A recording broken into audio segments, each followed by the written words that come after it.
The LG G3 has been referred to as the best flagship smartphone LG has ever created. Some say the display has way too many pixels, while many people believe it beats out much of the competition. But the question is the LG G3 really the phone we've been waiting for, and is it worth the hype?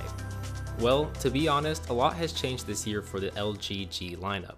This year around, we have a massive 5.5-inch IPS LCD display with a 1440 by 2560 pixel resolution, giving it a whopping 538 pixel per inch index, which is one of the first and only smartphones to have such a high-res display.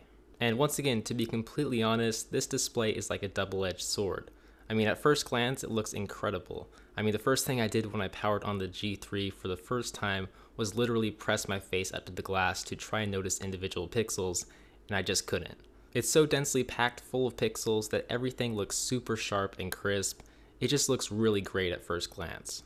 But the more I started to use it, a lot of the hype surrounding the amazing display subsided, and I started to judge the display for what I really saw. And I did start to notice the colors are a little bit off, more specifically the whites.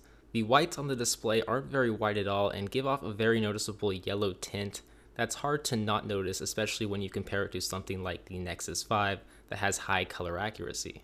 And overall, the colors just aren't quite as vivid as most LCD panels, and are definitely not as contrasty as AMOLED displays, but that can be both a good or bad thing. It just depends on what you personally like. But continuing the trend of back-facing buttons, the LG G3 does in fact have all the buttons you may need on the back of this device. In fact, the only ports around the sides of the device are the 3.5mm headphone jack and micro USB ports, which are both at the bottom, and that's basically it.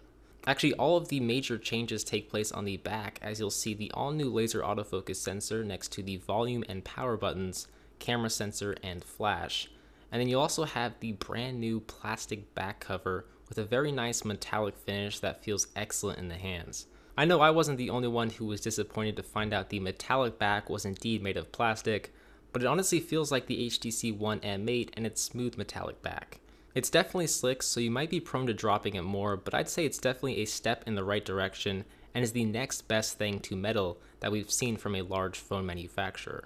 And what's also neat about it is that it is now removable, so you can swap out the battery and you can insert a micro SD card, giving you up to 64 gigabytes of added storage, so that is very useful.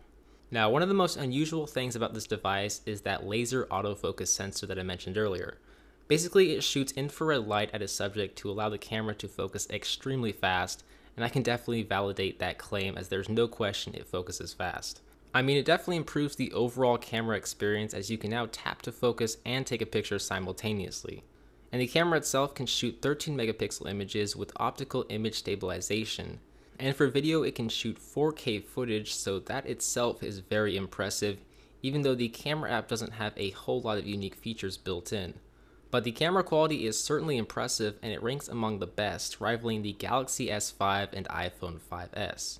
Images are very detailed and crisp. The only thing I noticed was that the images are slightly undersaturated, something that is pretty unusual. I mean, usually we tend to see oversaturated colors.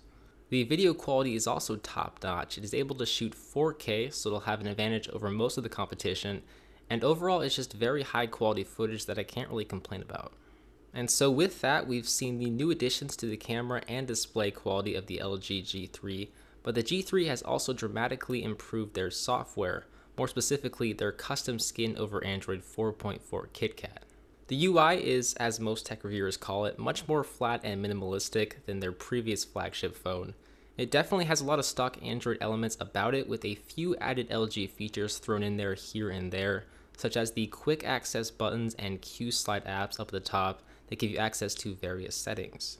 And you can multitask with the selected Q-Slide apps, but there's really not a whole lot to work with. It basically just works with the stock Android apps. But easily my favorite features are the knock on and knock code features. The knock on feature lets you turn on the display with a double tap on the screen, while the knock code feature takes it to another level and allows you to customize a sequence of taps to unlock your device.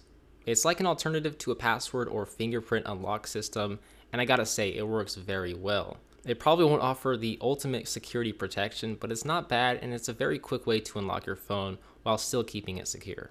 Now you might be wondering about just how fast the G3 is. I mean, it has a Snapdragon 801 quad-core chip clocked at 2.5 GHz with 3 GB of RAM, so it has to be fast, right? Yeah, no, it's definitely fast, there's no question. Applications open up quickly, it's just a very fast phone. I think most of the lag when opening up an app is due to the app itself and not so much the phone. The only problem I've had with the overall software is a problem I tend to see in a lot of Android phones, and that's the fact that it just isn't as smooth as it should be. Google recently talked about their new Android L operating system with a material smooth design infrastructure, and unfortunately the G3 just doesn't have that same feel. I often experience some stuttering here or there, which takes away from the overall zippy experience. I mean, like I said, it's a fast device, but if it isn't very smooth, it just won't feel as fast as it should be.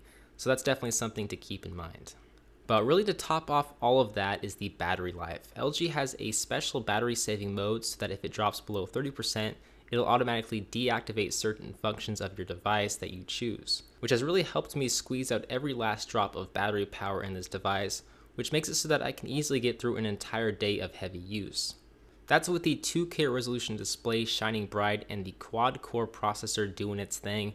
It just does a very good job optimizing itself to manage battery life, which for a modest 3000 mAh battery is a must-do thing. And so overall, we are left with a device that feels excellent in the hands. It performs very well with a few minor hiccups here and there. It has a stellar camera that rivals the competition, and a display that easily outspecs most, if not all, the competition. Is it the superpower phone we've all been waiting for, or does it have too many pixels for its own good? Well, that's ultimately going to be up to you to decide, but if you can live without stock Android and you can manage a phone with such a big display, or maybe you're upgrading from the G2, either way, you'll most likely love the LG G3. And so with that said, that's going to about do it for this video, guys. If you want to see more in-depth coverage of the LG G3, like a software tour or camera demo, feel free to check out these videos and subscribe if you liked this video and would like to see more like it in the future. But as always, guys, I'm BoHD from How To and More. Thanks for watching.